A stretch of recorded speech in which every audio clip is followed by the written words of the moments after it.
Sugar పేషెంట్స్కి rice ఇద్దామని చెప్పనని ఇండిపెండెన్స్ డేని పురస్కరించుకొని గవర్నమెంట్ హాస్పిటల్కి వెళ్ళటం జరిగితే అక్కడ మేము కొంత మన డయాబెటీస్ పేషెంట్స్ని వెళ్ళి కలిసి మన రైస్ గురించి ఎక్స్ప్లెయిన్ చేసి ఇద్దామని చెప్పని వెళ్ళాం.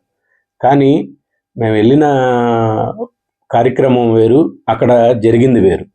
అక్కడ కాళ్ళు తీసేయటం, వేళ్ళు తీసేయటం, కిడ్నీ ప్రాబ్లం ఉండటం, డయాలసిస్ చేసుకోవటం, బెడ్ మీద నరకం అనుభవిస్తున్నారు.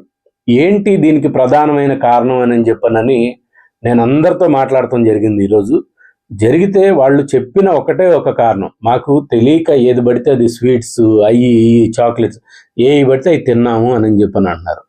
ఈ రోజున చేతిలో ప్రపంచం ఉంది. మీరు గ్లూకోజ్ లెవెల్స్ ఎక్కువ ఉన్న ఫుడ్స్ 55 ఎక్కువ ఉన్న ఫుడ్స్ ఏది తినడానికి మీకు రైట్ లేదు. చాక్లెట్స్ కానీ, స్వీట్స్ కానీ, లేకపోతే ఎక్కువ కంటెంట్ ఏది ఉన్నా కానీ మీరు తినడానికి రైట్ లేదు.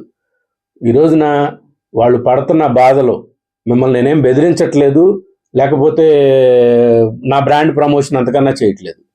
కానీ ఒక్కొక్క పేషెంట్ నరకం అనుభవిస్తున్నారు అన్నమాట.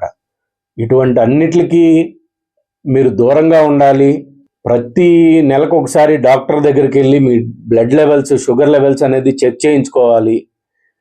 ఇంకొకటి, ఇప్పుడున్న జనరేషన్లో మీకు మంచి మంచి లో గ్లైస్మిక్ రైస్, లో గ్లైస్మిక్ ఫుడ్స్ ఇటువంటివన్నీ వచ్చినాయి. అటువంటివి మాత్రమే తీసుకోవాలి. దయచేసి నేను చెప్పేది క్లియర్గా మీరు వినండి.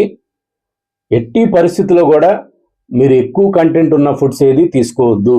తీసుకొని దానివల్ల వచ్చే పరిణామాలకి మీరు ఎవరు బాధ్యులు కాకుండా ముందుగానే జాగ్రత్తలు తీసుకోవాలనేది నా యొక్క చిన్న విన్నపం.